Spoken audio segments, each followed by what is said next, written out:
See, it's on now. Okay, Nicole. Testing one, two. Huh?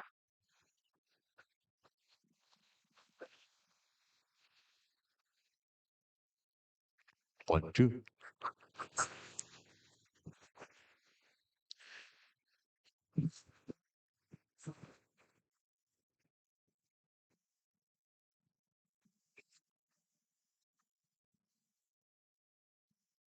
Yeah, now. Ooh, sorry. Mic check one, two. Can I move this on the side of you? Steve, it's gonna be so much easier. Instead of it knocking onto anybody, and you can then just pull it closer to you if you need. You are happy. I'm happy. As long as you have. Are you happy? Are you happy?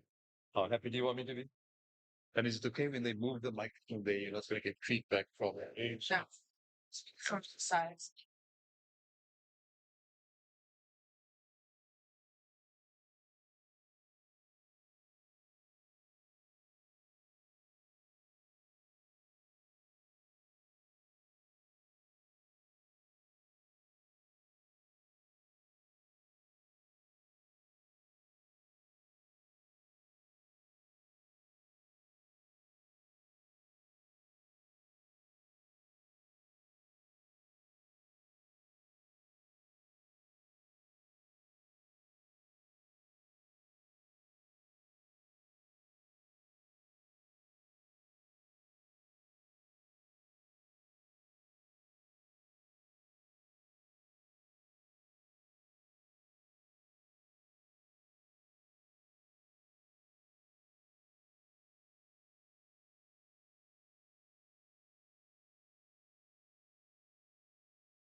He's from Robben Island.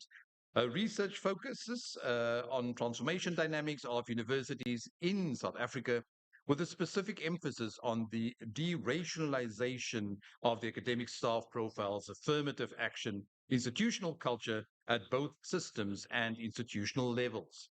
Then the co-author is Lionel, a PhD sociology at the University of the Western Cape, the long-standing member of the sociology department at UWC, whose teaching specialization is in contemporary sociological theory, focusing on African philosophy and epistemology and its bearing on the decolonization and Africanization of the discipline. At postgraduate level, he focuses on philosophy of science, philosophy of technology, and the sociology of higher education. So they started off this journey tracking 21 universities over 2 centuries, from colonialism to democracy. And why did they do that? To provide us with a perspective of the advent of higher learning in South Africa. I paged through the text. I saw words like religion, language, soul of university, soul of South Africa, decolonization, Africanization, the complexity of universities that speaks about the fact that those who participate neither get to experience the totality of the academy, nor do they get to meet and interact with everyone on campus. Now, I know nothing about what I just said, but we've brought a couple of learned scholars in the person of Professor Emeritus at Stellenbosch University, Yusuf Wahid, together with Dr. Trevor Machetwa, who will unpack some of the text for us later on. So we're going to get this show on the road. If you have a cell phone, I'm glad to hear that, but I would not want to hear it ring. So if you could just make sure that you've activated the silent option, and then, of course, a special word of welcome to anybody who might be online with us this afternoon. So I'm going to call to the podium the Dean of Education, Professor Govender, to welcome, give a short introduction, and then also to introduce the VC of the University of the Western Cape, Professor Govender.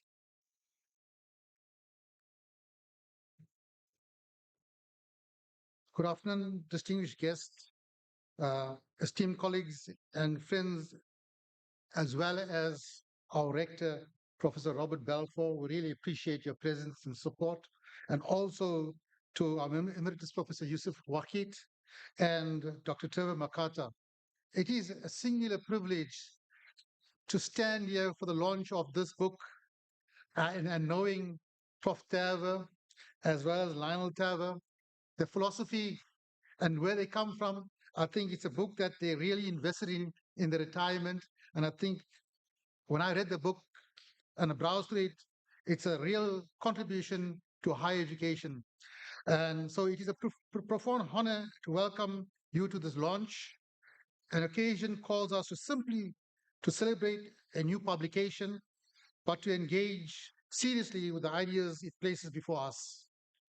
The setting itself is significant.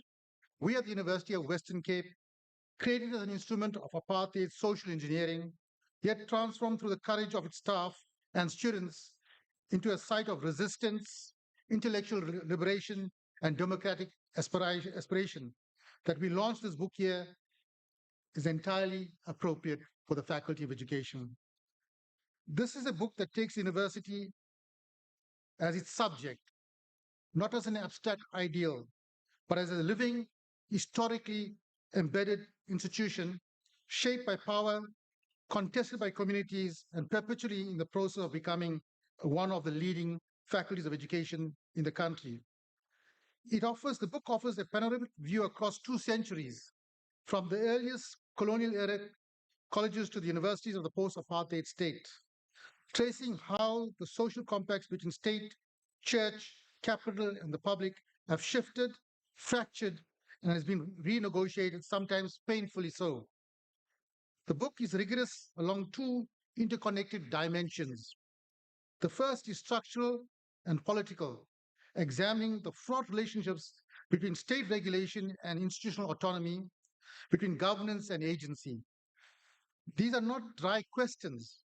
They do go to the heart of what a university is for, who controls it, who benefits, and who is excluded. The second is epistemic and cultural. And here, the book's most urgent contribution resides through carefully selected knowledge vignettes. The author illuminates the invisible frameworks through which universities define what counts as legitimate knowledge and whose ways of knowing have been marginalized. Questions of religion, language, and humanity serve as lenses to bring our institution's deep cultural assumptions into focus. This is, at its core, a contribution to the unfinished project of decolonization, not as a slogan, but a serious scholarly work that asks, what did we inherit? What have we reproduced? And what must we fundamentally reimagine? Its relevance extends beyond the academy to policymakers, to students who find university alienating, and to communities wondering whether the institution in the midst truly belongs to them. On behalf of the Faculty of Education, I extend a warm welcome to all of you and look forward to the sharing on this book, as well as deliberations and questions that colleagues are going to pose and respond to. Welcome to all of you. Okay. I now take the opportunity of inviting Professor Robert Balfour, who is our eighth Rector and Vice Chancellor of the University of Western Cape. He took office on 1st January 2025, succeeding a distinguished academic career focused on educational transformation, multilingualism, and social justice. He is well known for his signature satirical style of wearing a wide brimmed hat and a bow and various different hats. Professor Balfour's contribution extends beyond academia, and he's also accomplished painter, if you don't know, very creative arts, and published author of poetry and short fiction in literary journals internationally. With numerous accolades to his name, including being recognized as a National Research Foundation rated academic, Professor Balfour's dedication in advancing language learning, rural education, and post-colonial literature is exemplary. With that said, please join me in extending a warm welcome to Prof. Robert Balfour.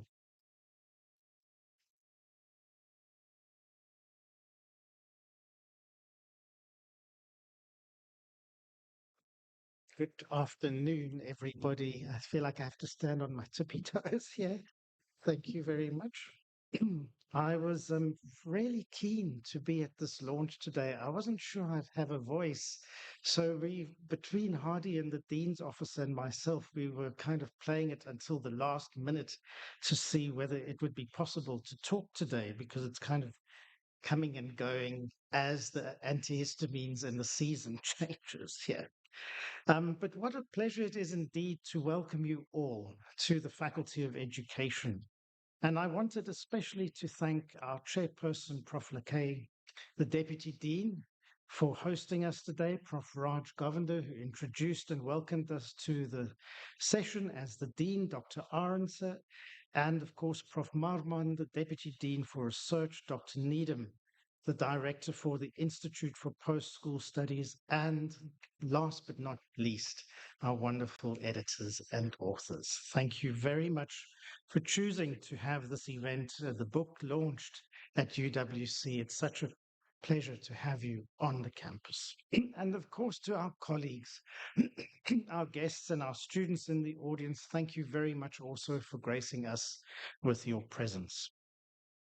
It's the launch of the book, The Emergence and Formation of Universities in South Africa, Shifting Social Compacts by Beverly and Lionel. And of course, as as Prof. Govender has mentioned, it's an appropriate setting for such a launch, given the university's own history linked to the broader higher education sector of our country, linked to the transformation journey of our country, itself a site of exclusions, itself a site of resistance to exclusion, and aspiring always, I think, to serve the public good. So the subject speaks to us as educationists, specialists in the field, but also speaks to our sector at a time where the direction of the sector is not perhaps as lucid as it might be expected to be. And the authors offer a shifting, a study of these shifting kind of dimensions of the sector, and shifting compacts that have formed and continue to define relationships within the sector, relationships in essence between different kinds of institutions. And the phrase social compact, I think, is worth pausing on because it points beyond institutional history towards an understanding of our histories are shaped often by the relationships they have beyond the institution. And that notion of what the broader public is and who the custodians are of communities in the broader public and their relationships to universities such as this. And it's familiar to us who have grown up in institutions as academics, as students, and so on, because these links between particular kinds of communities and the university are lived links. We ourselves traverse those different community formations. We ourselves are members of one, then members of another, and members of both. And so we are ourselves, I think, the sites of that traversion. And I'm really delighted to have two scholars among us. It's such a pleasure to see Prof. Yusuf Wahid with us today. I haven't seen Yusuf for some time, and he has, of course, contributed extensively to contemporary debates on what it means to have a democratic education or to want democratic education, and the roles of universities in sustaining democratic life. Among his most recent volumes are Reclaiming Democracy, Rethinking Policy and Praxis in University Education and Living African Philosophy for Higher Education.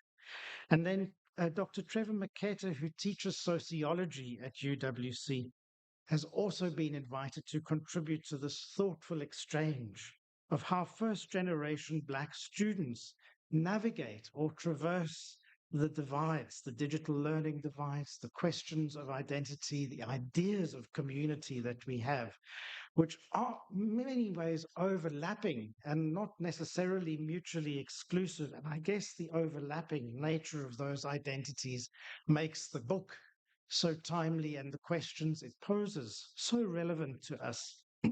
His current work, this is Dr. Trevor's work, as principal investigator of an NRF study entitled Education, Technology and Student Success, South Africa, Brazil, and the USA, places him ideally, I think, to bring to close proximity in this conversation ideas of the national, the global, the local into the discussion. Prof. Raj has touched on why the book arrives at a time when universities are being asked to consider the terms on which they exist by the very publics that support them. So I won't repeat what he has emphasized here, but it does seem to me that in the approach that the book takes, it is one of the reasons, the very approach, the methodology, is one of the reasons also why this is so important to us as an institution. It gives us an opportunity not only to welcome your volume, but also to think together about the histories, the responsibilities, and the future possibilities for us. In my closing remarks, for those of us who work in university leadership, scholarship of this kind matters because it changes the questions we can ask. A university that understands itself historically, but is able to ask questions about its present and its future purpose, I think is better placed to really claim leadership in the space. At UWC, where institutional memory has long been bound up with particular narratives regarding transformation, diversity, and equality, this book is a useful occasion to reconsider our own compact as institution and the communities we aspire to serve, the communities that we do serve. I look forward to the conversation with Prof. Wahid and Dr. Maketa, who will lead us with the authors into the engagement that's to follow. And my thank you also to Dr. Seamus, who will conclude today. Thank you, Seamus, also, and Prof. Marman for helping us to conclude the program a little bit later. So on that note, thank you, and welcome, everyone. Right. Thank you very much, Professor Balfour, for the words of welcome and also to help us just set the scene. You heard questions of what did we inherit What are we reproducing? And how do we reimagine? All right, so you heard about the title, you've heard about the authors. They took an incredibly long time to write it. But Beverly, I'm going to give you 10 minutes to give us an overview of what this is all about. So, in 10 minutes, ladies and gents, let's get a snapshot from Beverly. I will give you heads up. Okay, great. Thank you. Well, firstly, let me just start by saying, getting the protocols out of the way and to really say thank you to everybody for being here. It's really difficult to put names down, but we have put it down in our acknowledgement. So all protocols observed. Thank you. We are extremely grateful and appreciative for everybody who's contributed to the text and to being here today. I need to just mention that the text is not a commissioned text. And I thought, we would state that up front, that the text has been sponsored by ourselves. And that gave us a bit of a license to say what we wanted to. Okay, so let me begin with a kind of personal. Dr. Orense, I might have 2 minutes extra. Okay.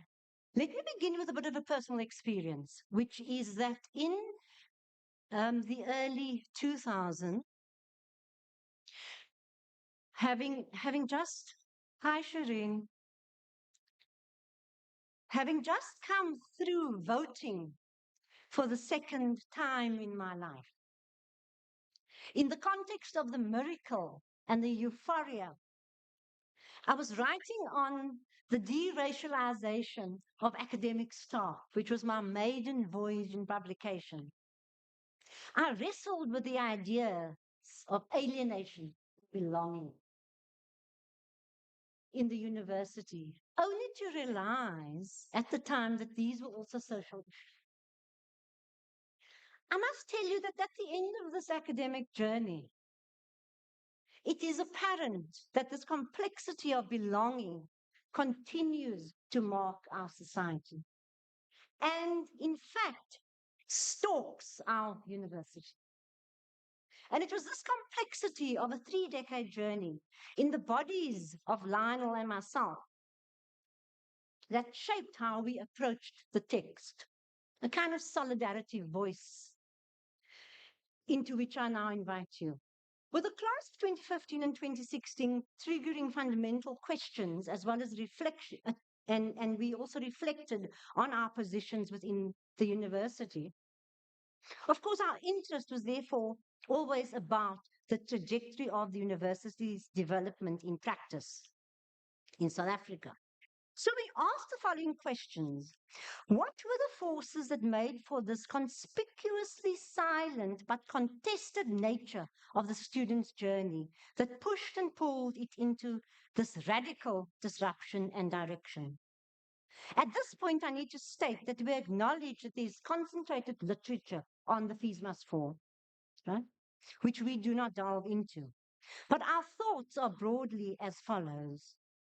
Since the fissures and fault lines were running very deep, we were interested to understand the extent to which the crisis was symptomatic of the historical and differentiated understandings of what it means to be human, which has a bearing on academic inclusion and exclusion in the university. Given this idea, we suggest that this historical and sociological complex is actually manifest in the different historical typologies of the institutions. And as such, 25 years, 30 years later, represents the mortgage of the sector, the legacy in which the sector has been mortgaged. And thus our intention was to map out this differentiation and institutionalization. So what was our intention? As an entry to this, our first kind of baseline is that South Africa has a colonial legacy. And so we open up our text by identifying the advent of 3 colleges in 3 countries, New Zealand, Algeria, and Canada. And we considered some of the similarities and differences in these formative histories. But of course, our interest was always to see what's happening in South Africa. So our intention is as follows. We take a panoramic view of the university college's history in South Africa over 2 centuries, on the understanding that it was birthed in conquest and it's sustained in the politics of subordination and displacement of African social formations.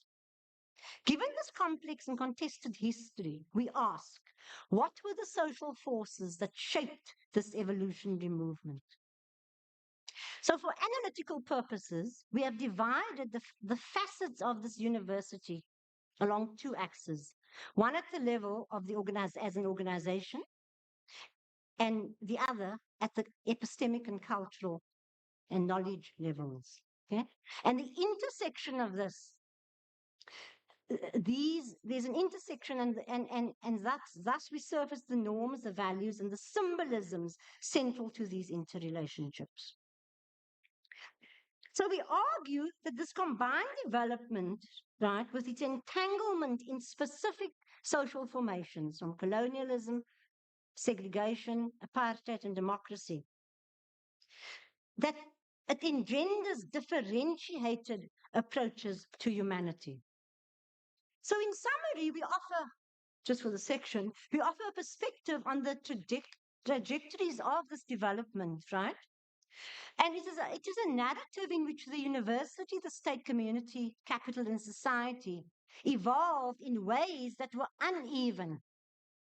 And we think that it is the ideological battle for the soul of the university, which actually turns out to be the soul of South Africa. And this battle is refracted through the radical politics of decolonization debates that in turn surfaces the discourse on Africanization of the university. So then we mapped, with that intention, we then went into situating the university in Africa. And we started out here with the 1998 text on Black perspectives on tertiary institutional transformation, which was fairly early on. And, I could take a question later as to what happens to the scholarship in this context. So that's in 1998. And then there's a scholarship of Mazrui, 2003. And then Mamdani has taken on, the writing of the university. Remember, we're looking at it from a macro level.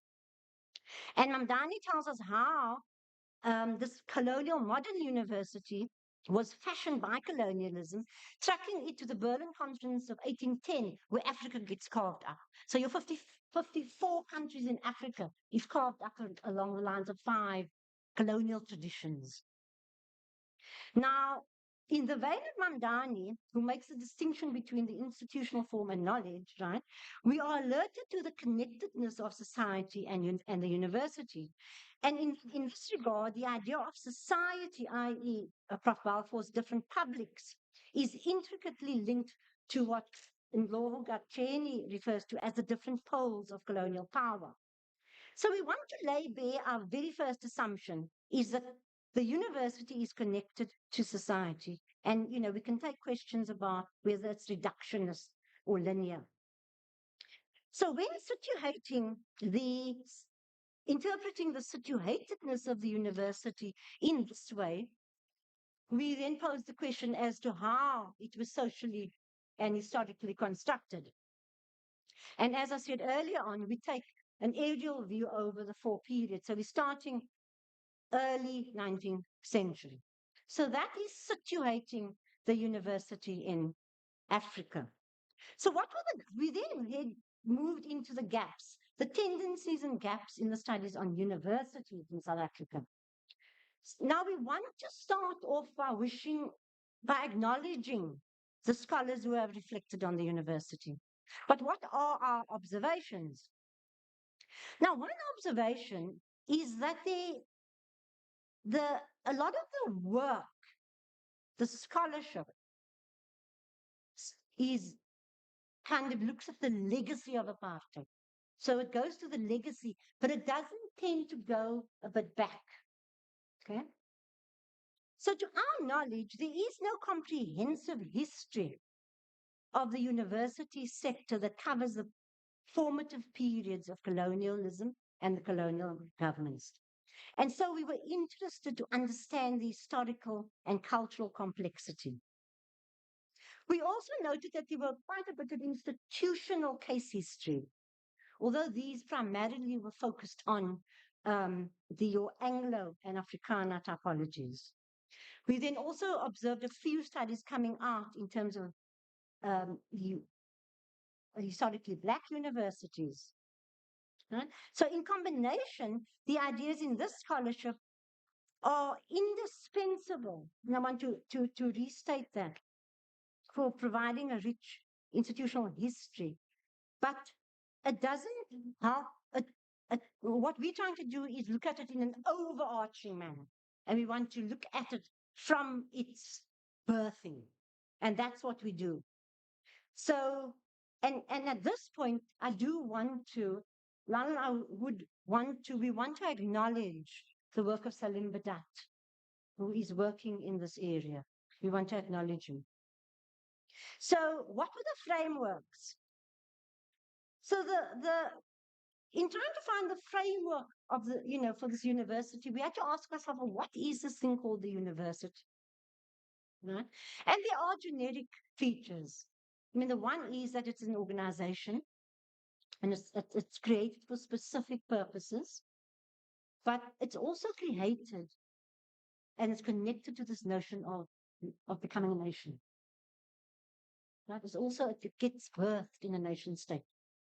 And then the second is that the knowledge is organized it's administratively organized into meso-level units, such as departments and faculties. So that was one set of ideas about the university. The second was we looked at the classical view of the university. And here we looked at this notion of the critical power of reasoning as a justification for the university becoming the site where you pursue a universal truth. We also note the idea of Humboldt, who has made the argument for a research-led university. And then thirdly, we looked at Newman's idea as the site for the cultivation of the person's character, what is defined as an English gentleman in a black suit. And then the fourth was the unhooking of the university from the church. So that was, in Europe. We're still in Europe, actually. Then we looked at the role, purpose, and dynamics of the Western University. And here we drew on the view of Habermas, who looks at the university as both a site for critical reflection, but also a site where you can radicalize democracy. Right? And so the implication is that the university is both a site for advancing conventional knowledge and even the status quo, but it is also a site for subversion. And so this brings us to our broad thrust, which is, and we said it upfront, the politics of knowledge. And we've drawn here on Foucault's concept of the power knowledge nexus. Now, let me I've got 2 minutes left, I know, 3 minutes. Permit me to briefly capture this as it is central in how we've used it.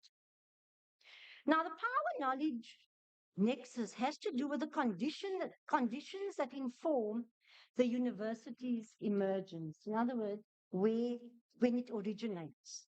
Then it's also about its formation. In other words, the kind of instruments that are used to regulate it, your acts, etc.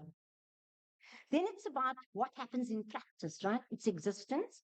And then finally, how change happens, which is transformation. So insofar as it relates to this, the formation of the object of knowledge, which in our case is the university, it opens up this first surface of emergence, which prompted our thinking about the institutional hubs of learning around about 1820s. And it also points us to the power and authority at the time as to who and what institution has the right to pronounce on the university. And here Foucault's got what he calls a kind of grid of specification. And that defines the nature of what it means to be human. and who might belong. So from Foucault, we then moved into recontextualizing the university in Africa, and our work was with Mazrui, who has critiqued Eurocentrism or the scope Eurocentrism that is kind of writ large, right, over universities. And he has made the case that it is guided by the classical idea of the university. However, his complex understanding of the decolonization of the African university is, by contrast, having to be anchored locally, continentally, and globally. One of the points he's making is to cut through the town gown syndrome, calling for a reimagining of breaking this down, and specifically for a reciprocal relationship between the university and society. So for Mazrui, since research was split from teaching under the pressures of massification, right, and the commodification of knowledge, similarly, this is the points we're making, the epistemic imaginary, i.e. the knowledge, could no longer be separated from what is called the ingress of this neoliberal economic reach into the academy. And I think that the hashtag movement came full force. So in other words, in the transformational sweep of what is entailed in this decolonization project and what his particular bearing might be on the university, and the hegemonic force of Eurocentric knowledge is at stake. And here, the scholarship of Mbembe, who is echoing the Latin American call of epistemic coloniality, is important. And Ndlovu Gacheni actually backs this up as well when he talks about the shaping of the modern architecture and how in these universities the configurations of colonial power or make us see how the conceptions of being human and what it is we should know. So heading to the last, so in the main, the critique of Eurocentrism may be understood. It may be understood to converge on what is a misrecognition entailed in an artificial distance of this knowledge or epistemic imaginary from society. Let me just follow through on this point. Since Eurocentrism, right, the Eurocentric social imaginary is submerged in this knowledge of what we call universalism, which is presented as something that is neutral. By necessity, it requires disruption. So the question of Eurocentrism and its corollary as epistemic coloniality is a productive critique. And in this regard, it backs up in the need for us to institutionalize this, Prof. Balfour and Prof. Govender. It backs up into the need, and Prof. Muller, to institutionalize it in the university. Because the specificity of African modalities of knowing and being, precisely because it was marginalized to the delimited space of the personal, it has to come out. It was displaced on the center, and yet it is experienced in the everyday life, and one but merely needs to look at language. So I will start to end now that clearly how did we do it? 2 centuries? Well, it was a task. We used some primary documents. We want to state that this is not a history of South African universities, and we want to be quite clear. We do not proffer a history of university colleges in and of itself, and nor is it a history of the university. But it is a panoramic view, and we signal how we approached this task. We have variously engaged with the debates, as I mentioned earlier. What we did do is we used scholars that we thought were fit for purpose. So we drew on scholarship that was specific to the requirements of our empirical discussion. In other words, we were guided by the demands of the specific and concrete conditions that unfolded. Now, in this panoramic view, we do not discount that our 3 decades of immersion in the university as Black academics, and you might want to ask, how does someone like me with this phenotype define myself and claim Blackness? It means, but at this standpoint, is that we are offering up a particular view, which is about the politics of knowledge. And this scaffolds our narrative that moves between theoretical and empirical approaches. We want to acknowledge that we have sacrificed granular detail and even specialist analysis in our aerial and generalized synopses, but in the hope that it can contribute to opening up conversation about the academic project and its relationship to societal imperatives. Thank you.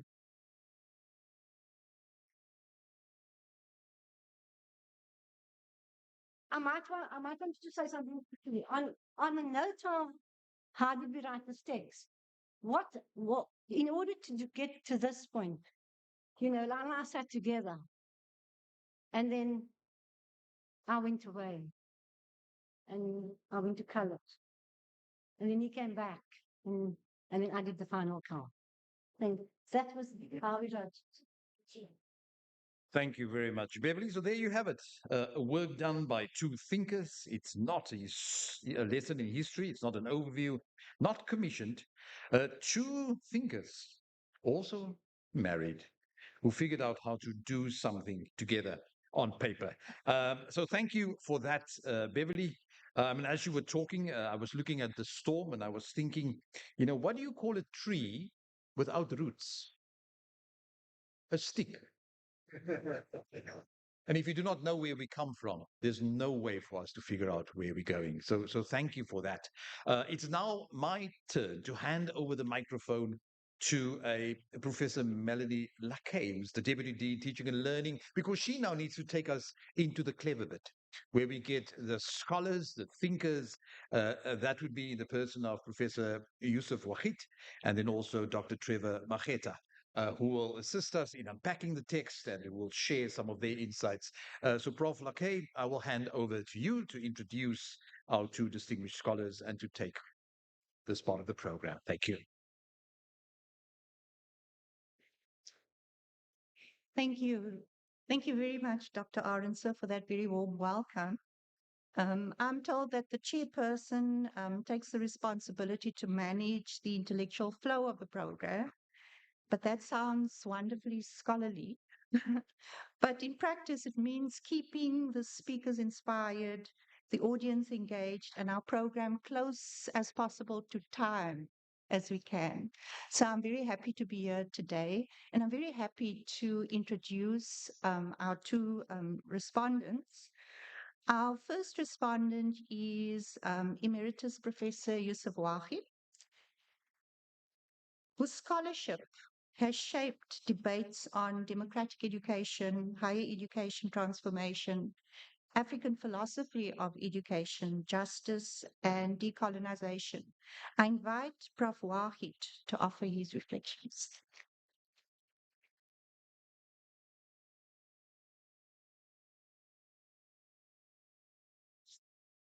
Good afternoon. Good afternoon, Vice Chancellor. Colleagues, it's a pleasure, Beverly and Lionel, who I met for the first time in person, but we've been in communication for the last 2 decades online. So it's a pleasure to have met you. I read your book. Thank you very much for the complimentary copy. I thought this is the way I want to respond to how I read your book and how I understand your text. So obviously, my review will have a philosophy bias. And for this particular environment and this context, I have relied on my intellectual teacher, Jacques Derrida, to help me. Um, your book is fascinating to say the least. And I agree, you do adopt a scholarship of sociological, cultural, and historical grounding. But I think you are a bit hesitant to outrightly state your claim, what you are doing. And then I went to look at the verbs you're using. You're using verbs like reconfiguring the university, reimagining the university. So I said, okay, now I caught you. You are playing with philosophical repositioning.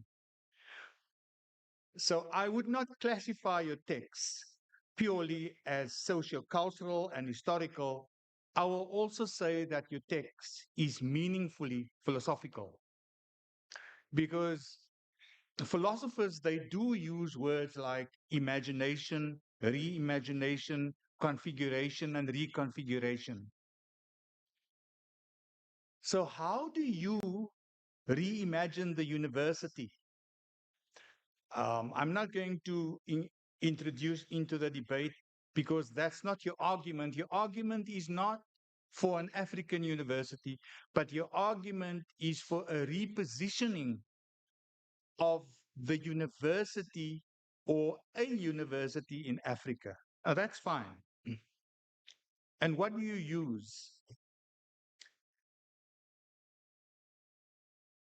The latter part of your book, which comprises a third of your book, uh, accentuates the idea of democratic pluralism. And that to me is the main thrust, the main argument around which this claim of philosophical repositioning revolves. So, what do you mean by a university that should become more democratically pluralistic? And this is a bold claim.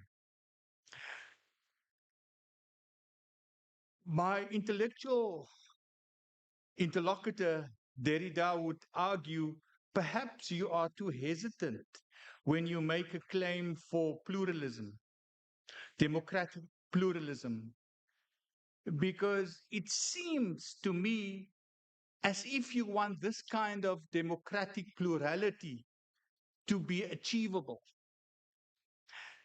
Derrida would argue in his book, in particular, The Eyes of the University, The Right to Philosophy too, that that's constraining the very idea of democratic plurality. So if you argue for democratic plurality, there cannot be any end to it. It's always a project in becoming. It's what is to come. But as long as it's about democracy and inclusion, which is the thrust of your argument, you're making the claims for an inclusive institution, for an institution underscored by practices of democratic engagement. And that institution of democratic engagement is helped by your appeal to the social, to society. And that makes your idea of a democratic pluralist university much more credible than what it is at the moment. And we're not, and I know you would agree, we're not just talking about allowing more outsiders in society to be included into councils, because that can also be a corrupt practice. And you would concur with that. You're asking for something else. You're asking for more deliberative engagement, more intellectual scholarship to think through what a university is supposed to do.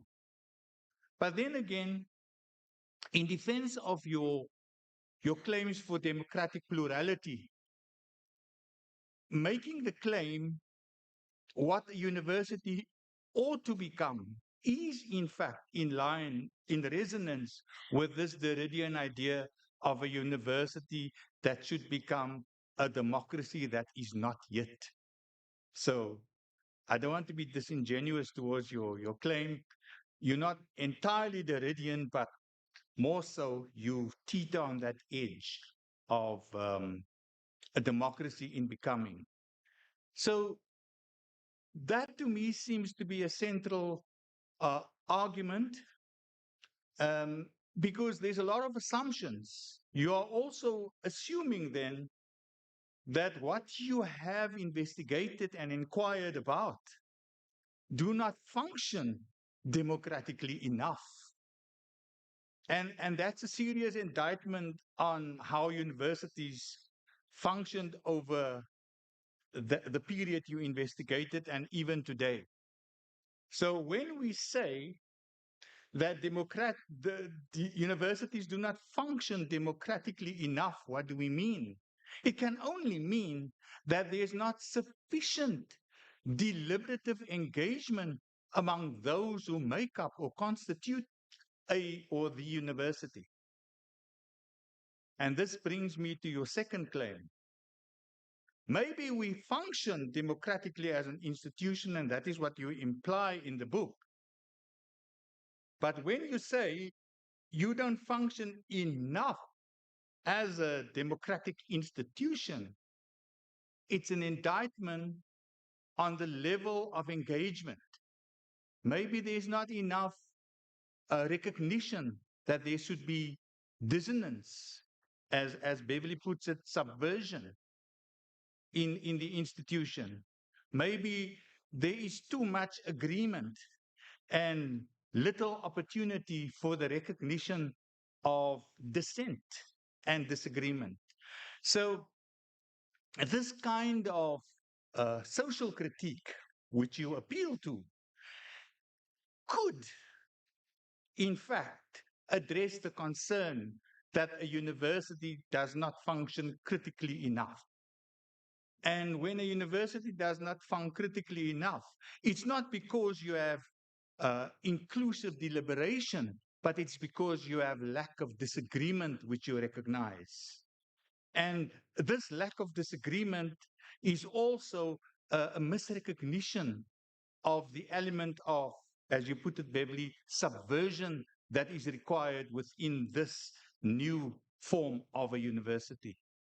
So the second claim for me is quite overwhelming, that you want social critique to constitute what a new university or a university in Africa should adopt and internalize. And this kind of social critique, in fact, I think would bring about more dissonance and disagreement. And I wonder how you would respond if I say that that is seemingly a more radicalized form of democratic engagement. But maybe that is not what you have in mind, and maybe I'm misreading you. So those are two claims. Then I think the third claim, which you are quiet about, is the claim of liberation. If you imagine, this is what you say, the university to be functioning in the modern age, how would it be if parochial understandings, I paraphrase, of decolonization, or even one-sided perspectives of Eurocentrism are not performing the role it should perform in liberating institutions, in contributing towards the emancipation of such institutions. So I think that is where the silence emerges, that you perhaps you could have, if you explored perhaps who am I to say, in more in more detail, how the hashtag movement, which you fleetingly refer to, those hashtag movements, in fact, highlight how liberation and emancipation can, in fact, be materialized within the modern university. And I was wondering why you scantily treated the hashtag movements, which form such a big part of the new forms of decolonization at modern universities today. Because when one talks about emancipation in a Habermasian sense, which you would refer to, it's liberating the public sphere of which the university is a part. But it's not the self empowerment necessarily, which would emanate from the kind of autonomous empowerment initiatives which were initiated by those movements. Because in the corridors of the campuses, on the sports fields, when those protests unfolded and manifested, there were lots of lessons that could have been learned and that were acquired in how to contribute and enhance this notion of an emancipatory discourse at universities. So I thought, whereas your first two claims were well justified, for the one of democratic plurality, the second one on social critique, but the third one on emancipatory discourses that should emanate through this reconfigured or reimagined university. I thought perhaps your holidays were given up too quickly, and perhaps you rushed to Cape Town too quickly. So those are three claims of how I understand um, the post-structuralists would view your book. But allow me to make this comment also, the one on the dissonant university. This idea of dissonance, which which is now gaining momentum in philosophical circles, the one of subversion, of dissent, of disagreement, without having to agree, without having to have consensus, but that the census is also a decision. That underexplored idea of dissonance, I think there might be some sense in looking at that particular idea and how it would impact your notion of a university of emancipation in the modern era. So let me conclude by saying, I think from what I know, this is one of the only texts that tackle the issue of the university in Africa head on, I would say sociologically, I would say historically and philosophically. Um, and I don't know about new texts that have emerged that ambitiously take on this particular concept of the university in this light. I think there's merit in making a claim for the pluralist university, because long overdue is the pluralist or the pluriversal university uh, instead of the university, which signifies some kind of singularity and which you definitely invite us to move away from.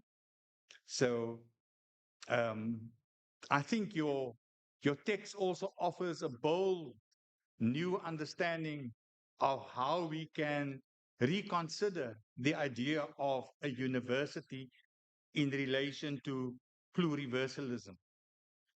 And then finally, I think there's much to offer in your understanding of democratic pluralism, um, because you are not dealing with people just engaging with one another, but, and this is perhaps your emphasis, and you even emphasized it today, that this is a humanist text, a humanist contribution. But I would argue it's a humanist contribution in the neo-Kantian sense. You're not calling us go back to the rationality of Kant, because that understanding of Kant would exclude the other. I always marvel when I think of how Kant um, accused Africans from not having the capacity to understand. So why would you want to take us back to Kant if he said that Africans do not have that capacity? So I don't think you are calling for a, a reimagining of Kant, but you are calling for a type of moving beyond Kant understanding of rationality that the university should be engaging with. And this new rationality is not just one of technical compliance and instrumentalism. It's in fact, your argument is against those kinds of constraints that will stand in the way of cultivating this idea of a new university for Africa. And it is in that sense that I thought that your book has been highly innovative. Thank you very much.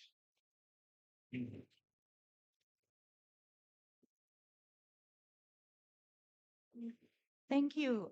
I'd like to thank Professor Wahid for a very engaging and inspiring response. And just from my notes, he takes us into the space that we need to rethink universities, not as just timeless institutions, but for us to that we are historical formations, and it's shifted, shifting relationships amongst state power, social relations, cultural traditions, and his issues around pluralism plays a very important role in how we go forward thinking about these issues. And I hope that Prof. Thaver and Dr. Thaver have taken some good notes in response later on. The next respondent that I'd like to introduce is Dr. Trevor Maketa, whose work brings together sociology, education, technology, student success, belonging, and African humanist ethics. I'd like to invite him to offer his response.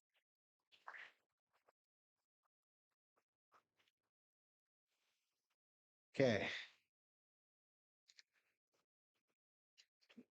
So I've written down my speech so that I don't yabba yabba. So colleagues, friends, students, comrades, all protocol observed. I want to begin by congratulating Professor Beverly and Dr. Lionel Thaver on this important contribution. The emergence and formation of universities in South Africa, shifting social compacts, is an intellectually ambitious and historically grounded text, but more than that, it arrives at the right moment.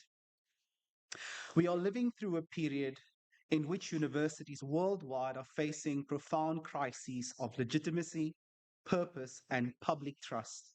In South Africa, however, those crises are layered onto unresolved histories of colonialism, apartheid, racial capitalism, and democratic transition. This means that the South African university carries a particularly heavy historical burden. And I think this book understands that burden exceptionally well. What struck me while reading the text is that the authors refused the temptation to tell a comforting story about the university. There's no easy celebration here of progress, transformation, or even enlightenment. Instead, the book insists that we take the university seriously as a historical and political institution, one deeply implicated in the making of South Africa itself.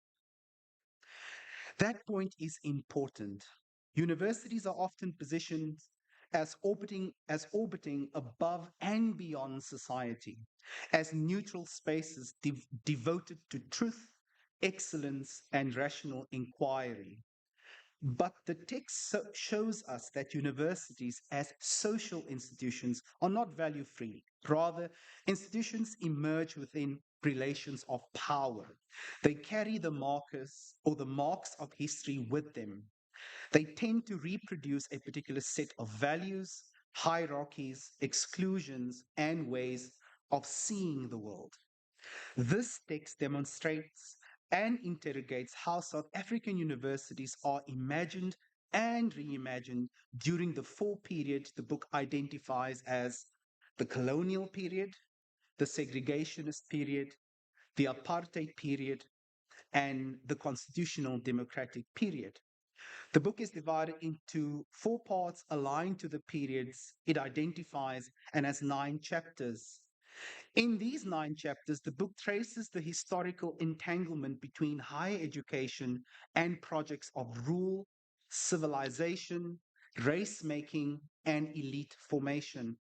The authors contend that the university, historically and presently, forms part of a broader colonial architecture concerned not only with administration and governance, but with producing particular kinds of subjects and particular understandings of legitimate knowledge.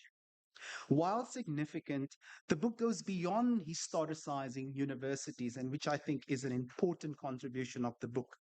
It also historicizes, in my view, epistemic authority and the social conditions within which each epoch of the university emerges. In other words, for each of the four periods, the book critically reflects on who was recognized as capable of producing knowledge, whose histories entered the curriculum, which languages became associated with intelligence, refinement, and legitimacy, and who was imagined as the ideal university subject. The book thus invites us, if not compels us, to confront the relationship between knowledge and power. Reading the book, I found myself thinking repeatedly about Archie Mafeje's long-standing critique of the epistemological dependency of African scholarship. Mafeje warned us that African universities too often remain intellectually trapped within conceptual frameworks inherited from Europe, even after formal political decolonization or democratization. Similarly, Mahmoud Mamdani argued that the African university inherited a colonial intellectual architecture in which Europe became theory while Africa became an ethnographic project. The Thavers book centers or enters directly into this conversation, if not always, or if not always explicitly. It shows us how universities became central sites through which colonial and apartheid modernities organized themselves intellectually and morally.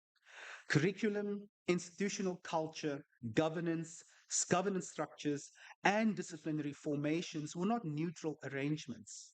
They reflected broader struggles over race, citizenship, civilization, and authority. And this is why I think contemporary conversations about decolonization in higher education are often misunderstood. Decolonization, in my view, is not simply about adding African authors to reading lists, nor is it exhausted through representational politics. At its core, decolonization raises a much more unsettling question. That being, what forms of knowledge, humanity, and intellectual life have universities historically legitimized? And what have they systematically rendered invisible? This is what the Rhodes Must Fall and the Fees Must Fall movements insisted on, that universities and South Africa at large acknowledge and correct. What those students understood, perhaps more clearly than many academics at the time, was that exclusion is not only material, it is also symbolic, cultural, and epistemic. One can enter the university physically while remaining alienated from it intellectually and emotionally. Amen. While South African universities changed demographically after 1994, institutional histories do not disappear that easily. Buildings remain, cultures remain, curricula remain, habits of authority remain, languages remain, institutional memory remains. The democratic university inherited all of these things. It inherited indeed an enormous expectation from the post or from the democratic state as well as democratic South African society at large. Universities were suddenly expected to democratize society, expand access, advance social mobility, address historical injustice, produce globally competitive graduates, support economic growth, and deepen democracy, all while operating within conditions increasingly shaped by austerity and neoliberal structuring.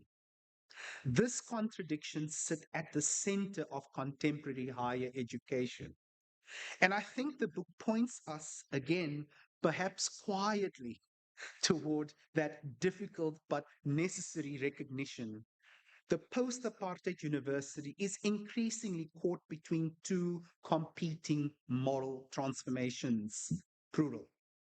On the one hand, universities are increasingly governed through managerial and market logics that comes in the form of rankings, outputs, productivity metrics, strategic plans, branding exercises, and institutional competitiveness. The language of higher education has shifted noticeably over the past 2 decades. We now speak less about public intellectual life and more about innovation ecosystems, less about critical citizenship and more about employability, less about democratic imagination and more about performance indicators. I don't think this is an accident. It reflects a global restructuring of the university itself. And this is not peculiar to South Africa, it is a global phenomenon. And yet, in South Africa, these neoliberal pressures intersect with unresolved historical inequalities in particularly painful ways. We continue to ask universities to solve deeply social problems such as inequality, unemployment, exclusion, social fragmentation, while simultaneously hollowing out many of the conditions necessary for meaningful intellectual and democratic life. As someone who works closely with students, this tension feels especially visible at the level of the everyday university life. Students arrive carrying the crises of South African society into the lecture halls and tutorial rooms. These may include food insecurity, various forms of interpersonal exclusions, mental health struggles, gendered violence, family precarity, unemployment anxiety, and a profound sense of uncertainty about their futures once they graduate.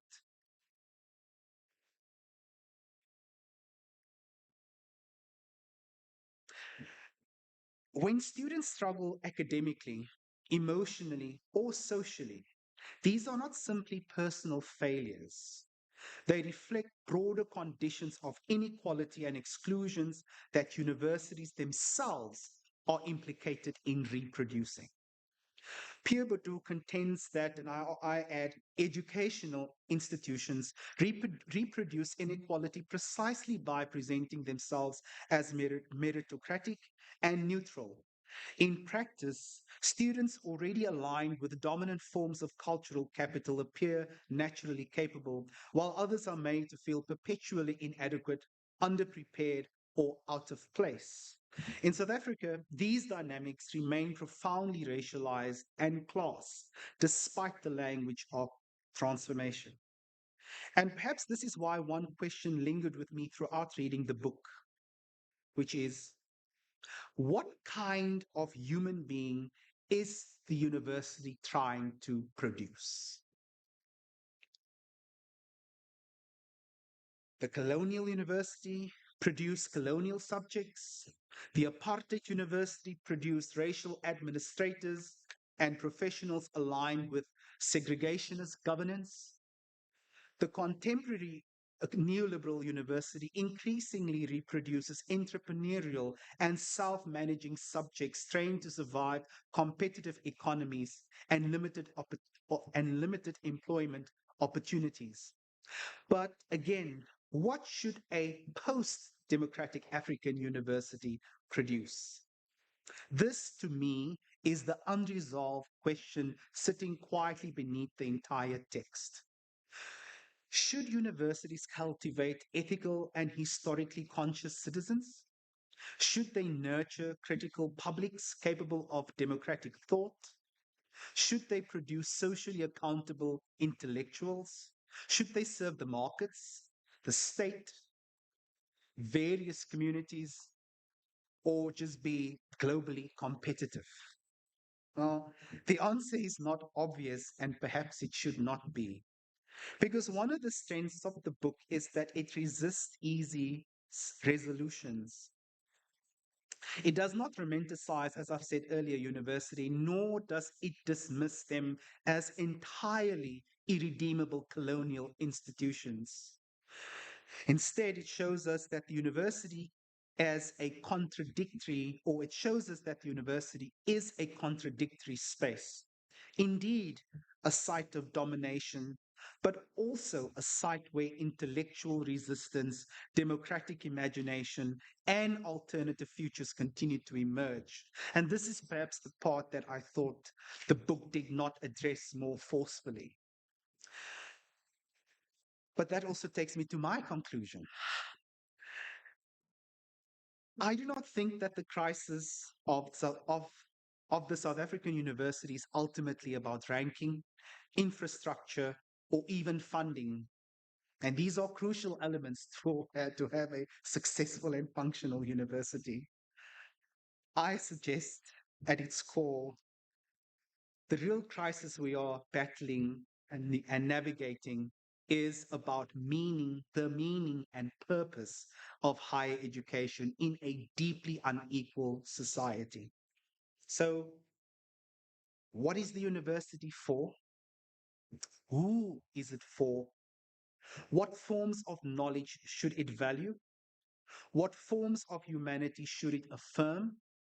And what kinds of futures should it help us imagine? These are not technical questions. They are political, philosophical, and indeed sociological questions.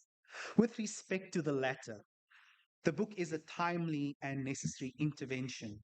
It asks us to confront the uncomfortable possibility that the struggle over the university is ultimately a struggle over South Africa itself, over whose knowledge matters, whose knowledge count, whose humanities recognize, and what democracy might yet become.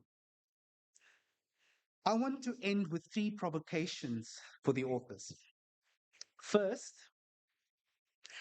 if the South African university was historically constituted through colonialism, racial capitalism, and epistemic exclusion, what would genuine institutional rupture actually require? So here I'm not suggesting reform or symbolic transformation, but rupture at the level of knowledge, authority, and institutional culture itself. Second, who precisely is the university accountable to today? The state, the market, democracy, students, the surrounding communities? And what happens if these demands are fundamentally contradicts each other? Who does the university then serve? And finally, what kind of human subject should the African university cultivate in the 21st century? Because beneath every curriculum, every institutional arrangement, and every social compact lies a deeper vision of a society we are attempting to build. I thank you.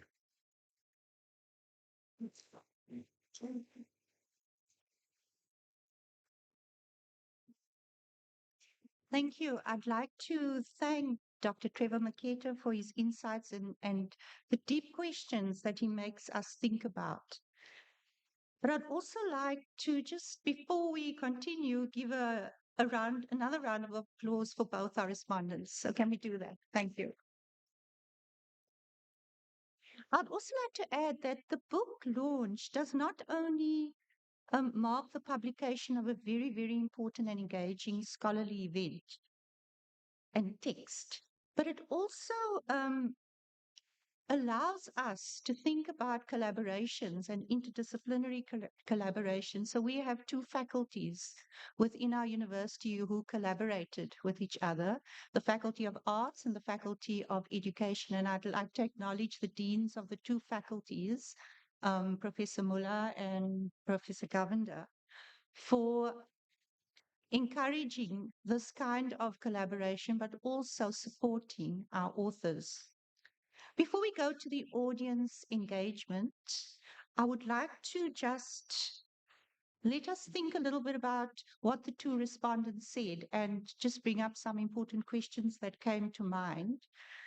So, before we go into the engagement, the questions that both the respondents made us think about is how are universities shaped by the social and political orders in which they are embedded? And this is also brought from Prof. Thaver's introduction. I think importantly also, the authors brought up how the issues of language, religion, race, and culture influence institutional and epistemic development. Another question is what tensions between autonomy and regulation and between the university as a traditional university and as a transformational university. And something also that I did think about was what possibilities exist for more equitable and intellectually inclusive university. So as we go into the audience engagement, I would like to request the authors as well as the respondents to please take a seat in the front so that we can engage with those people online as well. Also to help Prof. Wahid get out of the sun because it's so please do move over to the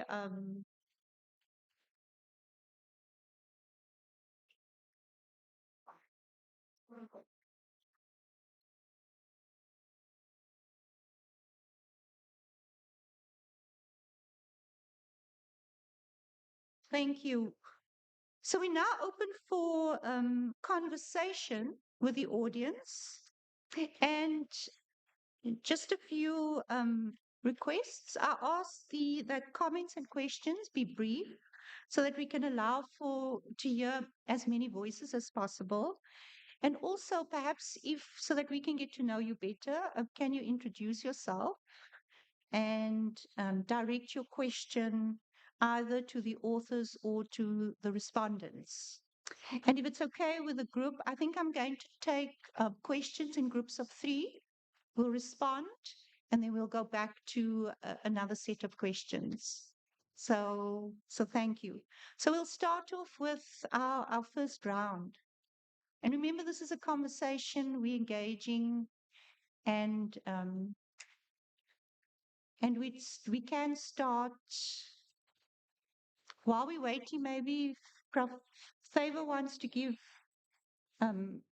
to give a response to some of the respondents' issues that they brought up while we're waiting for questions? Can just we have a mic? Tamina, thank you to Yusuf and Trevor for that, kind of deep um, excavation. I think that there's just one point I wanted to make. I mean, there are quite a few issues you're making, right? But I want to take up, firstly, uh, the issue of it being a so-called, kind of post-structuralist position, which in practice it isn't, in the sense that we are seeking to make a case for the fact that the way in which the university is functioning is not okay. I think, it is not about um, a kind of a fragmentation, because in that fragmentation, there are voices that are just not heard. So I think I want to make that quite clear that and that might be a very kind of antiquated position, but that is the position that I would advance. The second point I'd like to just say is that, there's a song that goes, every generation blames the one before. And I accept the point about the hashtag movement. I accept that completely. And that we could have done a lot more on the hashtag movement. But we have to also, we were seeking to look at it over time. And that the hashtag movement was also in a way echoing what had gone on in the 70s and the 80s. And so, I just want to quickly raise this, which we talk about in the kind of the section on apartheid, the end of apartheid. So that the violence and the tumult in this period could combined with the kind of racist morality around Christian nationalism would set up oppositional movements in South Africa of not only cognitive but also resistance. And they were mirroring societal tensions. And for some student activists at the front line of organizations, a death warrant would be both signed and executed. Notably, the Black student movement in their diverse forms took their place among Black resistance structures, suffering the same fate of political oppression by being censored and detained. Some examples suffice. Steve Biko was tortured. Abram Ramotibi Tiro was killed with a parcel bomb. So, in the interstices of the political tumult and the ideological sectarian differences among the left based organizations, we're talking about the student movement, inevitably led to divisions and eventually a splitting off. So, the hashtag movement has to be seen also within the context of a history of the resistance movement in South Africa. And I think that that's an interesting comparison, because you've got student leaders dying and being killed and tortured, right? And fighting for a particular cause in the 70s and the 80s. And then you've got in 2015, students too taking up the cudgel. Okay, thank you. Do we have a set of questions? While you're still thinking, I think maybe okay, Prof. Yes, if I could Dr. respond. Favor can respond. Well, firstly, thank you to Yusuf and to Trevor for the insightful comments. I want to try to engage some of the issues. I think, firstly, in terms of the methodology that we try to employ, we sort of leaned into Foucault's idea, more the sort of archaeology of discourse, that chapter in his thinking, or that corpus. And the idea behind that was to excavate the history, so to speak, the strata, and to slice off each of the periodizations. And the idea behind that, theoretically and philosophically, was to avoid any kind of linearity in the narrative. It is also to avoid trying to draw to tighter causal relationship or social determinism between the political, cultural, ideological, and the universities. So that was essentially the kind of approach. So I resisted the sort of impulse towards a kind of teleological thinking where I could then look at the hashtag movements and almost speak to the inevitability of it, given the highly fractious, the highly repressive nature, and then to see the hashtag movement as the return of the repressed, so to speak. So that was a kind of conscious resistance, that causality, that linearity, that progressive narrative, that Whiggish historical kind of concept, is to try to resist that. The other, I liked your reference to Derrida, and so there, I was also struck by the idea of trying to lean into indeterminacy and contingency, almost in a sense as a kind of the undecidability of the emancipatory project. And so where would that go? And I didn't want to become too teleological in the sense of finding the end and then trying to, it was like using the abacus to argue for the advent of the computer, that it was somehow embedded in this, the acorn and the oak tree. So I kind of try to resist those impulses. And in so doing, I certainly accept we could have said and done much more in relation to the emancipatory discourse, because that was the kind of bubbling under, the percolating discourse throughout. We were questioning the extent to which the university can play this role. But it succumbed in its various incantations, it succumbed at various periods to the political economy, to the cultural formations, to the communities, to the church, and so on.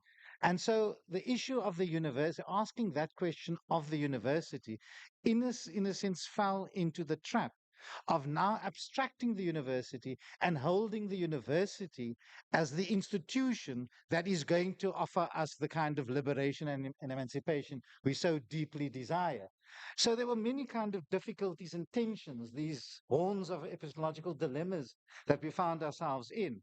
And the best way to negotiate this, we also try to avoid the polemics of debates and so on, because that would have anchored us in various ways, and also, in a sense, inadvertently steer the text in particular directions.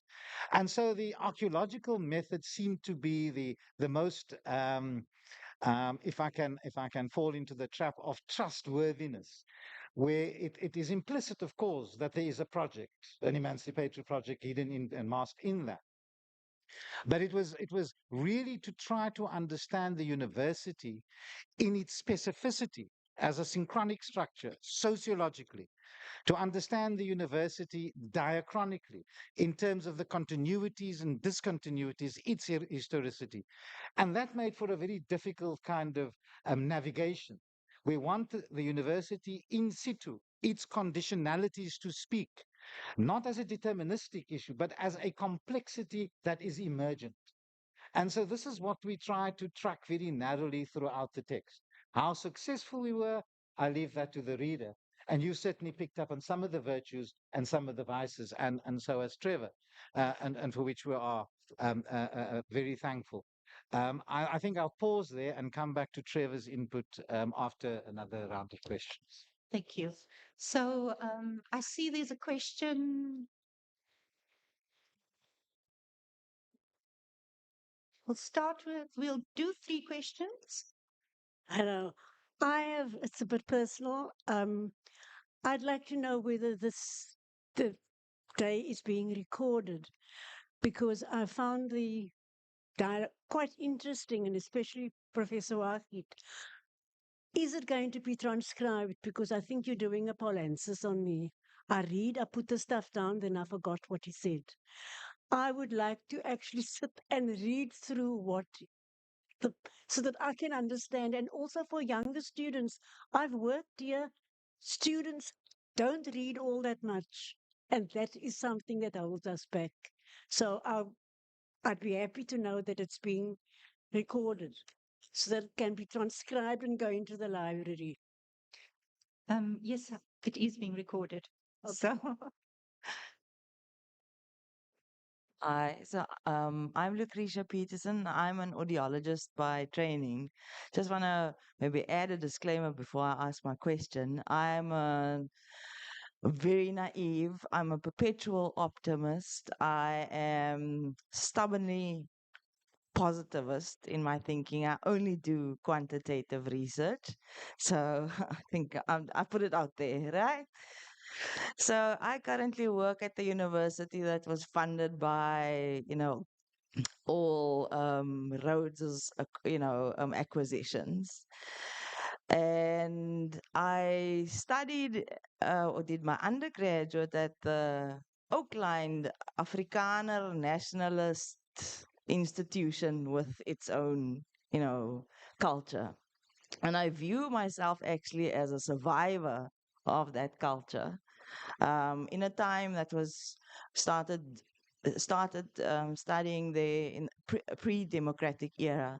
So just to give context there, and I always thought that I would never want anyone to go through what I went through at the university. Yeah, fast forward a few. Okay, a few. I wanted to say a few years, a few decades. With roads must fall. First, and then fees must fall. And yeah, I'm working at this university, and now I'm actually the perpetrator. I'm not the victim because I'm part of this institution that's inflicting all of these um, injustices knowingly and unknowingly. And, yeah. And for me, it was a major personal dilemma. So I think, first of all, I want to thank the authors for actually giving me the tool or a tool to see the bigger picture of where my role fits in and my own positionality. Um, and for me, and also to give me the language to actually talk about it because, yeah, I only talk about statistics and t-tests and things like that. So thank you for that. My question is, I think with all of the postulating, with all of the maybe like the professor said, innuendos, maybe slightly mentioned, not so boldly mentioned. How do we go about actually operationalizing, your ideas, your suggestions, and and what you've put yeah into the book? Because I'm task oriented, so. thank you. I think Seamus, you okay. Thank you. I think we can take a response on that one.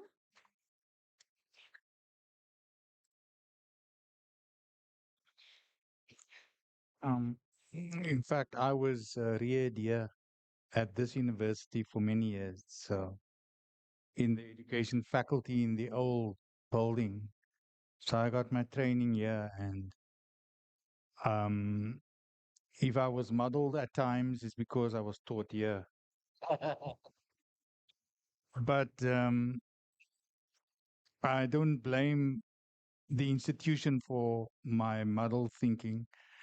Um, I think what the institution did is what the book does.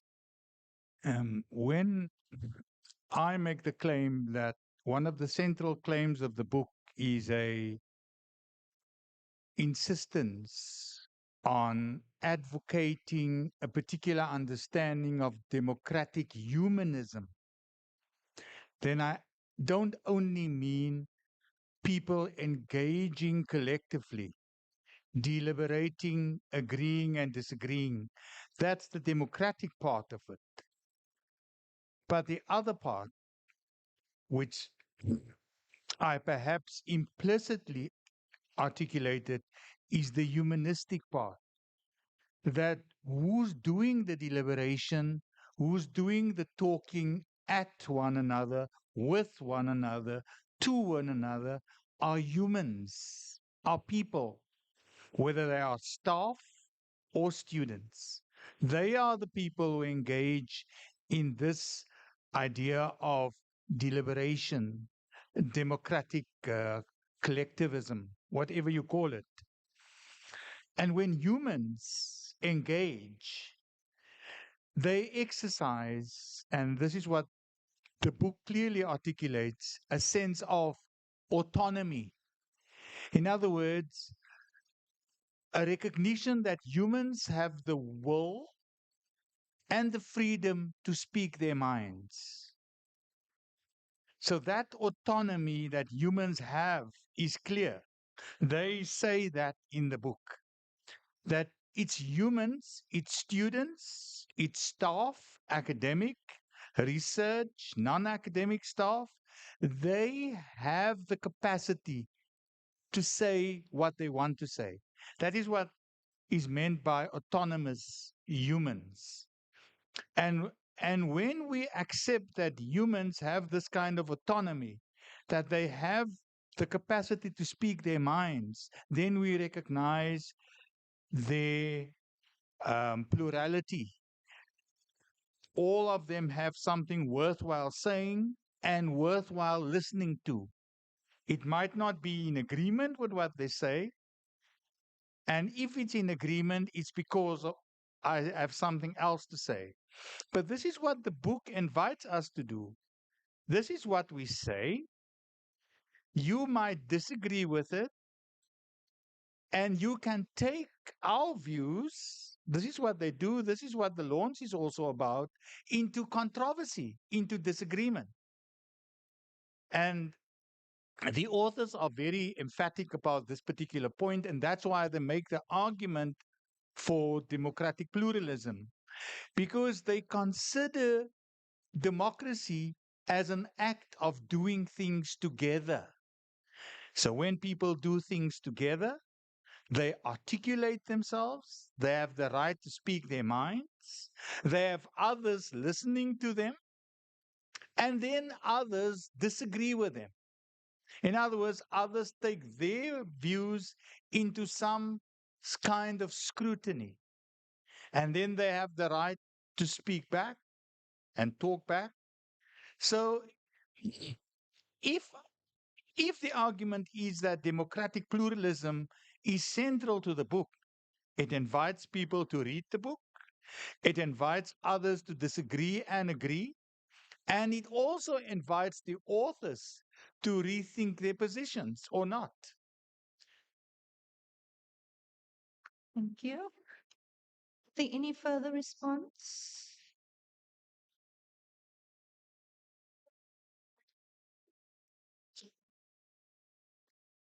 I mean, it does, in a way, connect to Trevor's point about what kind of human being are we trying to produce.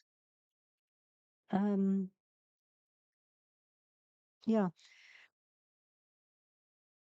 I think the one point I want to make is that, and it's linked to also to Lucretia, your question about what can we do. I think we saw this text as being a kind of a first contribution to the discussion because it hasn't happened before.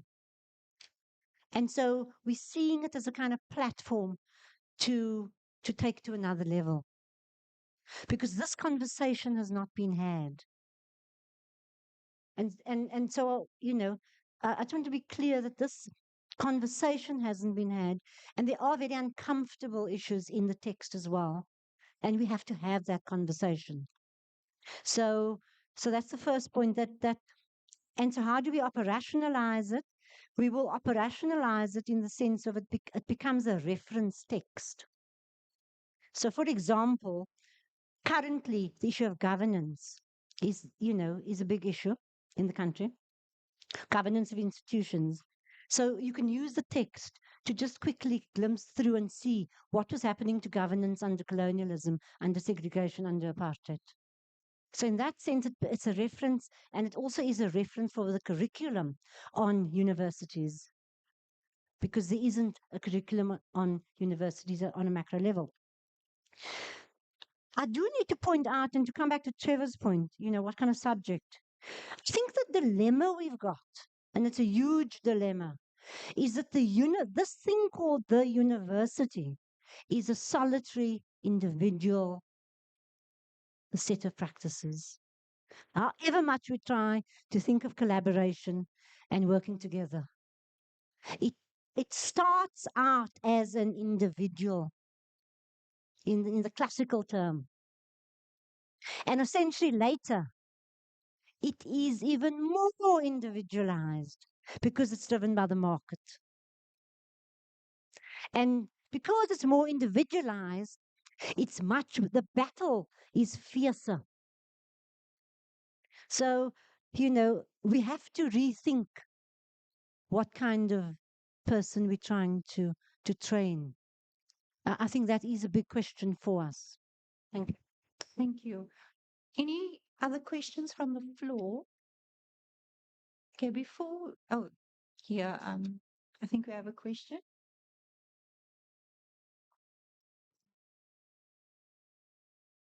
Thank you. Yeah, maybe coming back to just latching on to what you said, what are we training? If I take the parallels between higher education and basic education, if I look at schools, is that the future, or is that where we should learn?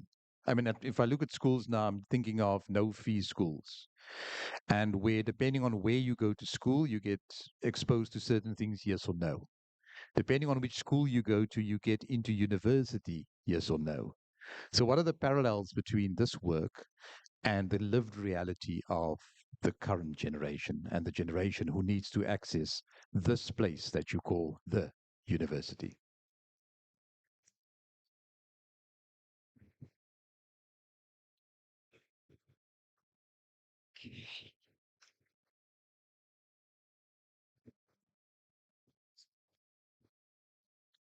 Thank you so much. The book is an excellent piece of work, and it's going to be useful to so many people for generation to come. It's written in Africa, reviewed in Africa. But my question now is, how are you guys going to make the books affordable to African people? For the last 3 days, I looked at the price, and I couldn't even print table of content. That's how hard it is. So my question then is, how is it going to be useful to us if you can't even afford to buy it? Thank you so much.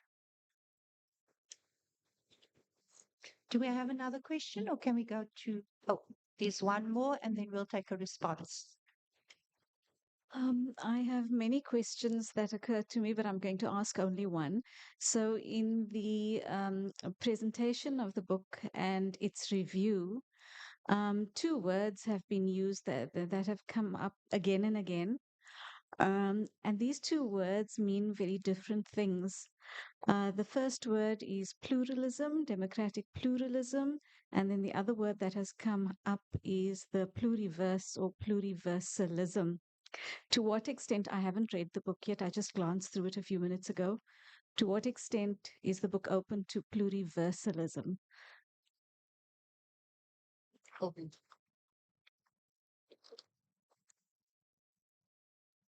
we'll take a response. Maybe Lionel? We don't make those terms explicit. It's Yusuf's reading. It's a correct reading because that is implicitly what we are saying. But in relation to the idea of the university as a pluriversity, is precisely to encourage that kind of dissensus, multiple voices, engaging in conversations, in dialogue with each other, perhaps even beating their chests and so forth, but not each other. So the idea of a pluriversity is merely to encourage the idea, let a thousand flowers bloom kind of approach to things. So that was the idea. In terms of the democratic pluralism, essentially in relation to the questions that Trevor has asked in his closing, in his concluding comments, what is to become of the university, what modalities, ontological modalities, what forms of humanity and so forth would the university be cultivating? Now, in the idea of the pluriversity, I think, and in the sense that we are dealing with the idea of institutional culture, and Yusuf is referring there to the idea of human agency. Now, the historical institutionalists writing about institutional culture argue that the university changes, the institutional culture of the university changes at the margins, by which they mean it's only in the turnover of the faculty and the students, the actual people that populate the university. It's their engagements that allow for shifts. It's not going to come from the executive. It's not going to come from the managers. It's not going to come from policy formulations. It's going to come from the discursive engagements that take place between academics and students, and among students themselves, support staff, and essentially all that populate.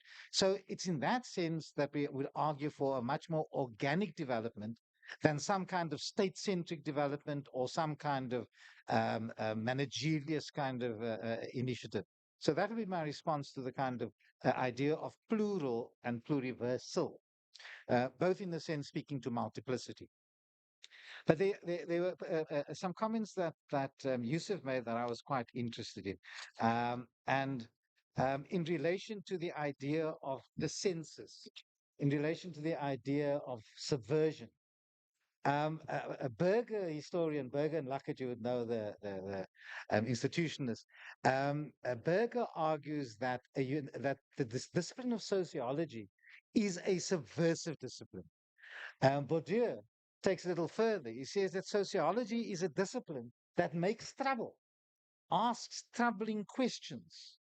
Now, certainly that's what we try to do implicitly in the text, to raise to the fore these things without kind of setting ourselves up as those who have the answers, but to allow the complexity of the university to reframe, as you would say, the identification of the reconfiguration and the reimagination of the university is predicated exactly upon these multiple voices, this vocality, and the idea of the subaltern, and what is going to enable those voices to emerge, those marginalized voices in the university, in society, to emerge. Which takes me to Gilly's question around the relationship between the kind of inequalities within the school and how that is visited in turn on the university, and how does the university redress these inequalities.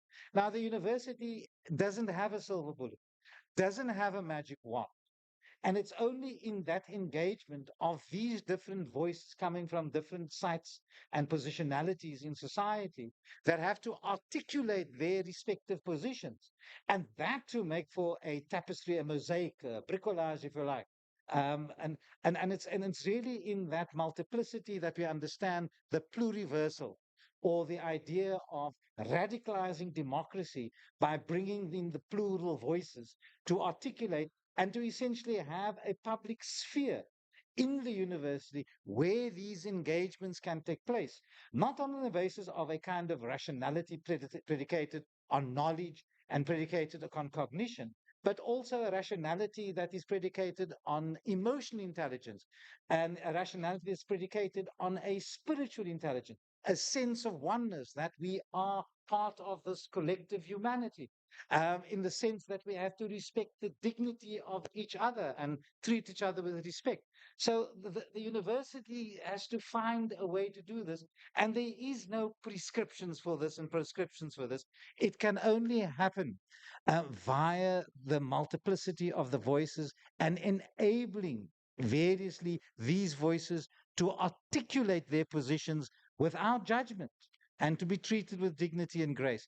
That I think is my final word on that. Thank you. Comment. Okay. A very quick Okay. comment, and then also perhaps comment on the access to African question Arun brought up.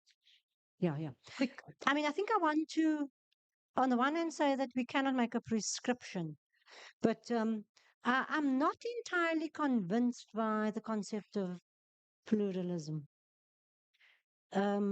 And I think that we might want to subject it to a bit more, to some kind of critique, because it works on the presupposition, the assumption that everybody's equal. So, I mean, I think that has to be open for debate. That's the first point. The second is that who is the university? I just want to come back to Trevor's comment there, accountable today. The university, I'm afraid, is accountable to the market. Because the state is on retreat, is given the kind of fiscus. The third point, what was this? Affordability. Oh, sorry, the third point was really around the relationship between schooling and higher education. I think that there has to be a kind of coordinated, at a systems level discussion, which doesn't seem, to my knowledge. I mean, Shireen, is the expert on this one.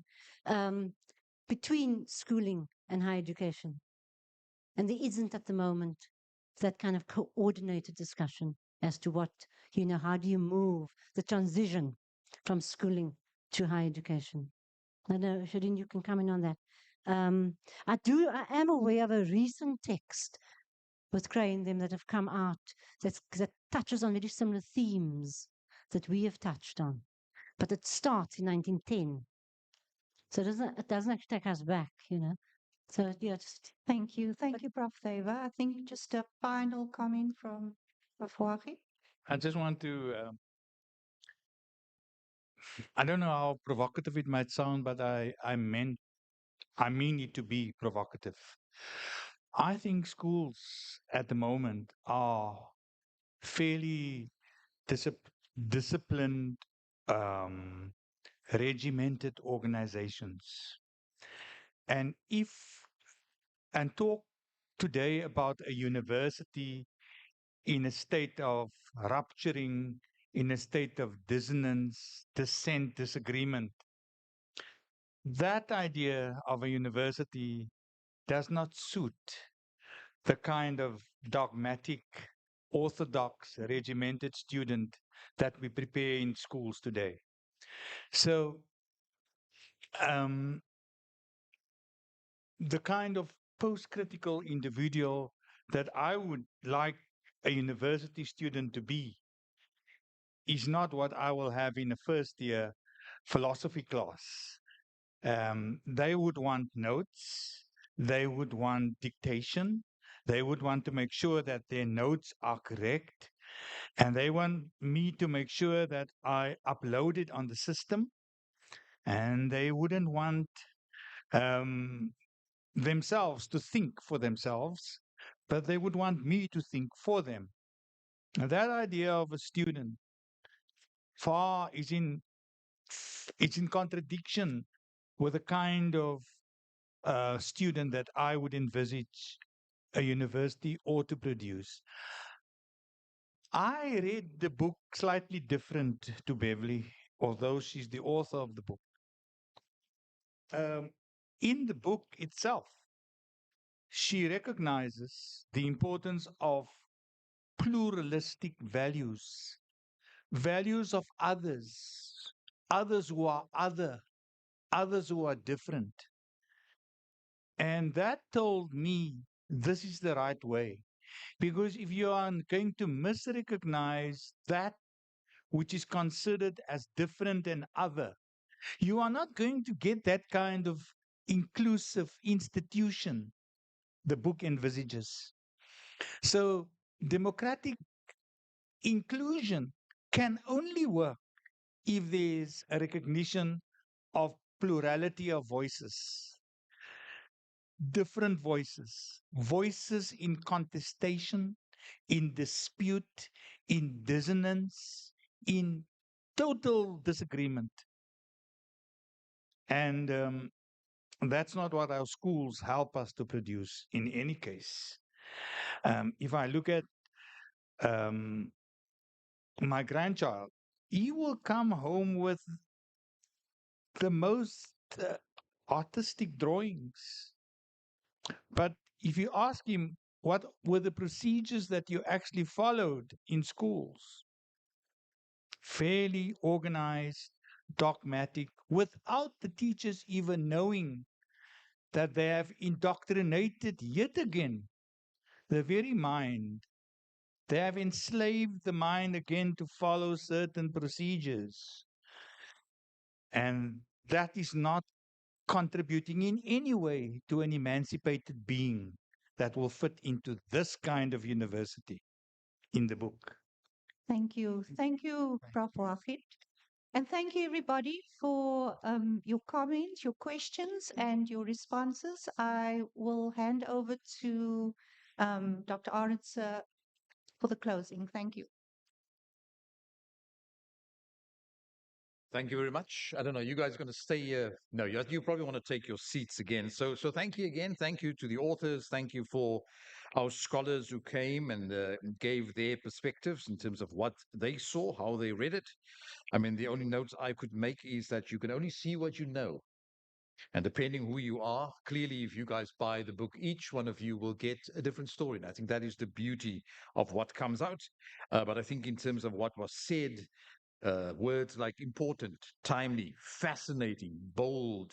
Those are some of the comments that I jotted down. So thanks again for being here. Thanks for engaging with the audience. Ladies and gents, we're going to close off, and I now have to call to the podium two people. The one is the Deputy Dean Research, Professor Marman, and then the Director of the Institute for Post-School Studies, Dr. Needham. Is that right? Needham? Would you need ham? You have you have enough ham. All right, cool. Thank you. Thanks very much. Thanks very much. Sorry, Prof. Marman did prefer apologies. But thanks very much. My role is very brief. I should only take about half an hour. And it's really just to thank the people just for the so first of all, just in line with protocol. Thanks very much to Prof. Balfour, our Vice Chancellor, our two Deans, Prof. Muller and Prof. Governor, just for being here. Thanks very much. To our host, Dr. Arendse, I thought he did a fantastic job, just really doing a beautiful setting and for this discussion. So thank you. And then Prof. K, I think you certainly fulfilled the mandate of facilitating key discussions here on this very impressive publication.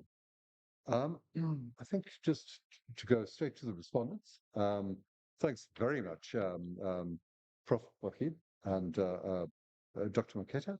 I think that your insights were fantastic, and really, I think it caused a lot of us just to actually think very, very deeply. So thank you. And of course, a really special thanks, huge thanks to Professor Bev Faber and to Dr. Lionel Faber. Just, I think what possibly wasn't recognized was just the amount of time and effort that has actually gone into this really impressive publication. Sorry, am I sort of losing the microphone here as I turn around? But a very impressive book. And I think this is something that we certainly at the IPSS will promote, but I think it's a really important book for all universities. So there are people that really need to be thanked who are absolutely in the background. One of them is Hardy Zacharias. He's our event planner and absolutely comes through for us in the Faculty of Education at all times. The ABS team, thanks. They're staring right at me. Thank you. And there will be a live stream, YouTube, and that's in perpetuity of this event. So thanks very much.